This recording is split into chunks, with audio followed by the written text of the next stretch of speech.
C'est parti les Gémeaux pour votre taroscope du mois de mars 2025. On va aller voir ensemble de manière générale ce qui vous attend et ensuite je vais interpréter ce qui va se passer en amour, côté job et côté finance. N'hésite pas non plus à aller voir ton ascendant et ton signe lunaire. Je te souhaite un bon visionnage.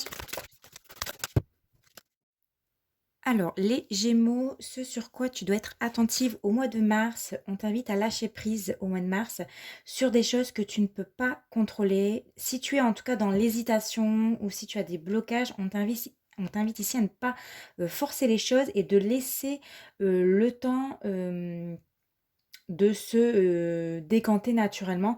En tout cas, c'est ce qu'on conseille de faire ici, de ne pas agir sous la pression et de laisser faire les choses naturellement.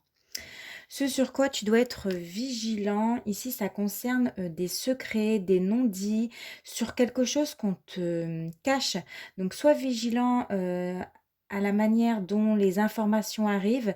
Sinon ici, il s'agira de faire attention à l'isolement, au repli sur soi. Peut-être que tu auras trop tendance à t'éloigner des autres, à négliger ton entourage parce que tu as envie voilà, d'être isolé. Donc attention à ça.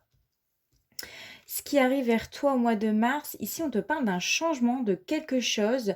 En tout cas, quelque chose va évoluer, va changer. Il va y avoir un nouveau cycle, un renouveau, un nouveau départ qui démarre pour vous les Gémeaux. Donc voilà.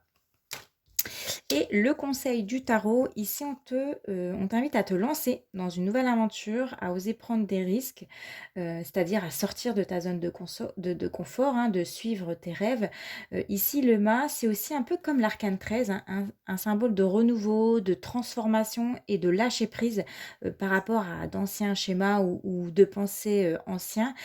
En gros, ici, on t'invite à suivre ton propre chemin et surtout à te débarrasser, hein, comme on peut le voir ici sur cette carte et sur celle-ci, comme ce chat, hein, c'est-à-dire des attentes des autres.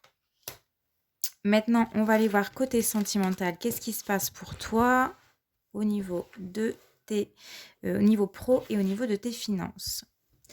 Alors, côté cœur, ici, on a l'as de bâton et on a le 5 de denier. Donc, on parle de défis à surmonter.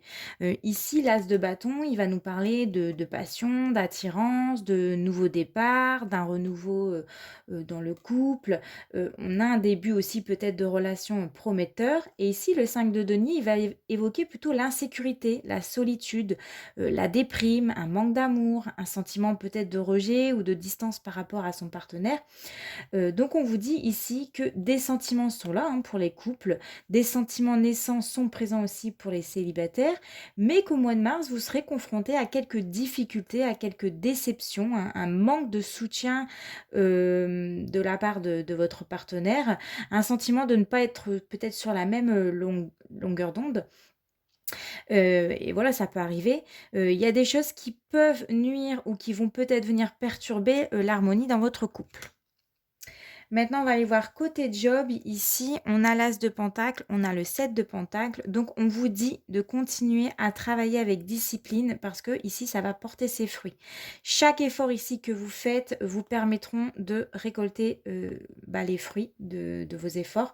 Mais il faudra du temps, il faudra de la patience pour voir les premiers résultats apparaître.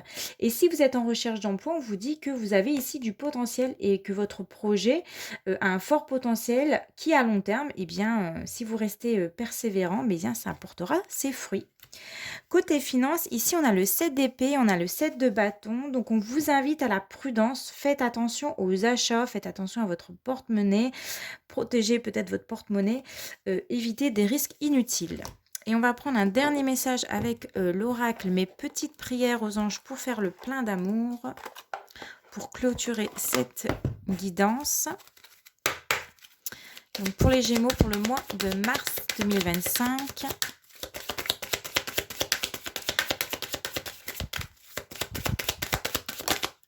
Ça y est.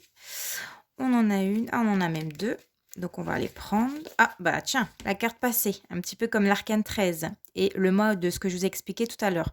Ici, on te dit la réponse est non. Ne perds pas ton énergie à vouloir sauver une relation qui n'est pas bénéfique pour toi. Ni remords, ni regrets, mais tourne la page.